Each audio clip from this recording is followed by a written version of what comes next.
মকর রাশি এই সপ্তাহটি মিশ্রিত ফলপ্রদ। সপ্তাহের শুরুর দিকে কর্মক্ষেত্রে পরিবেশ অনুকূল না থাকার জন্য মানসিক ক্ষিপ্রতা থাকবে।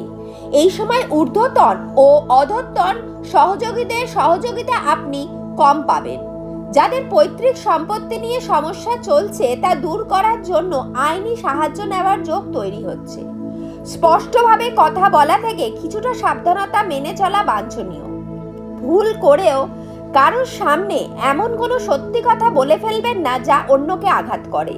এটা যাতে মজা করেও না করে ফেলেন সেই বিষয়ে সতর্ক হন, নয়তো সম্পর্ক নষ্ট হতে পারে। ব্যবসার সাথে যুক্ত ব্যক্তিরা প্রয়োজনীয় কোনো সিদ্ধান্ত বা পরামর্শ না নিয়ে তাড়াহুড়ো করে কোনো সিদ্ধান্ত নিতে যাবেন না। কাগজপত্র সম্পর্কিত কাজ দেখে শুনে করবেন, নয়তো আর্থিক ও মানসিক হতাশাবোধ বাড়বে।